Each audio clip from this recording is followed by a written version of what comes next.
Here comes Cindy Baker. You wanted to meet her, didn't you? Sure. Hi, John. Well, hi, Cindy. I want you to meet somebody. This is Dave Larson. Dave, this is Cindy Baker. Hi. Hi. You go to Central, don't you? Yeah. I have a lot of friends there. Well, it must be nice going to a school so close to the lake. Yeah. Do you get down to the beach often? No, not really. John, come over here. I have someone I'd like you to meet. It was nice meeting you, Dave. Yeah.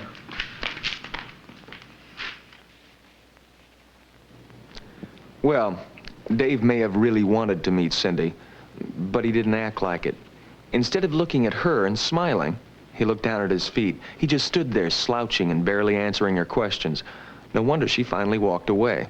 Cindy couldn't have guessed that he was actually interested in her. Well, I guess everybody's blown it like this sometime.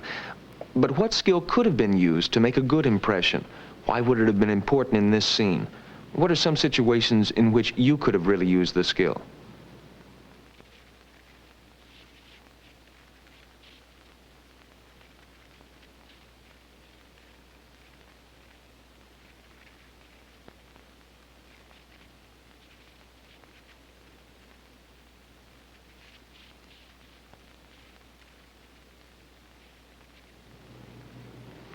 The skill for today is conversation. How to start, how to maintain, and how to end a conversation. We all talk to people every day. Some situations are easy and some are more difficult. The conversation skill teaches you to greet someone, to introduce yourself, to maintain a conversation, and to end a conversation. By learning this skill, you will be comfortable in all types of social situations, like school activities, parties, and meetings.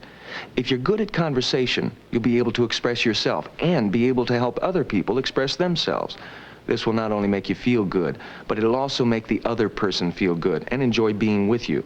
You can use this skill in any situation with other people in which you want to carry on a conversation. For example, you could use this skill if you wanted to talk to someone at a party or just wanted to talk to someone new at school.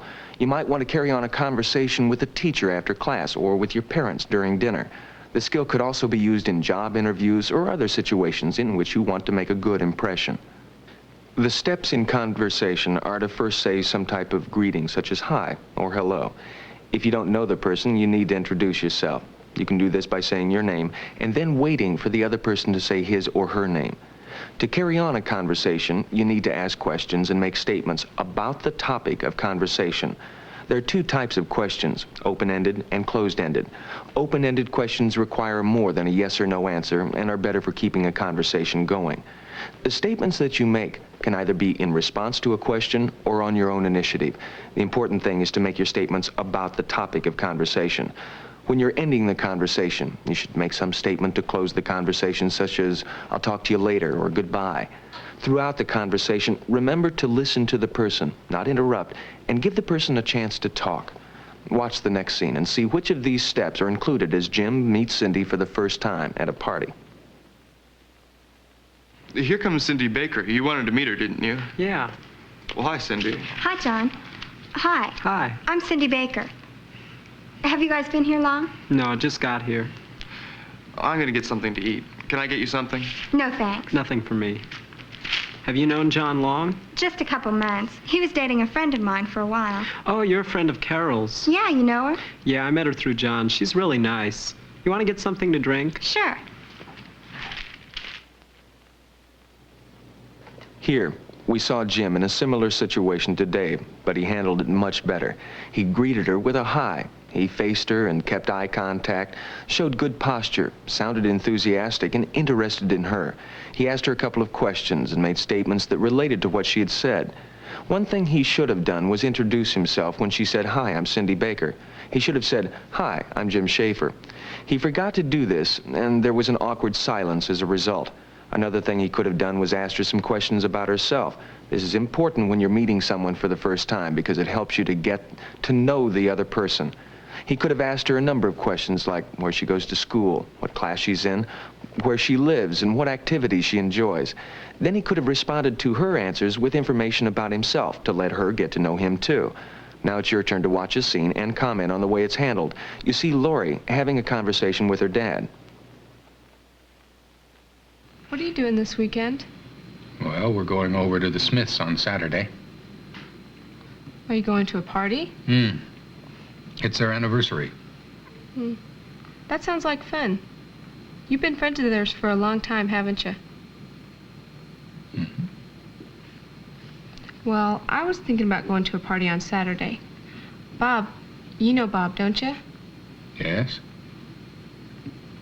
His parents have a pool, don't they? Yeah, it should be real fun. Everybody's going to be there. You be careful around that pool. I will, Dad. Oh, I was planning to cook dinner on Sunday. What would you like? Well, how about spaghetti? Spaghetti sounds good. Well, I gotta run. I'll see you later.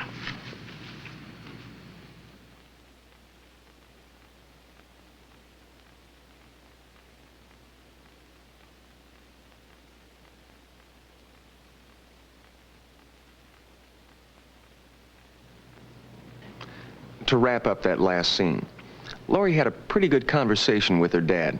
She did a lot of things well. She asked several questions and made several statements while facing her dad and keeping a straight posture. The conversation probably could have been more positive if she had smiled and used a more enthusiastic voice tone. Also, many of the questions she asked led only to yes or no answers, and this caused the conversation to lag a bit. Instead of asking, "Are you going to a party?" she could have asked, "What are you going to do at their house?" or "Who else will be there?" This would have given her a lot more information for continuing the conversation on that topic. Instead, she wound up jumping from one topic to the next, treating each one superficially. Here's one more scene. Let's see what you think of the way Roberta starts a conversation when she's applying for a job. Hi, how are you? Fine. My name is Roberta Eaton, and I'd like to apply for a summer job, but I don't know who to talk to. Well, you can talk to me. Have you had any job experience? Yes, I worked at Burger Chef last summer, and then I did work there after school this past year. What else would you like to know? Well, have you had any experience with a cash register? Yes, I worked on a cash register at Burger Chef. I'd really like to work here because I've been interested in photography for a long time. Well, I could use some help around here. Why don't we step over here and you can fill out an application? Oh, that'd be great. Thank you.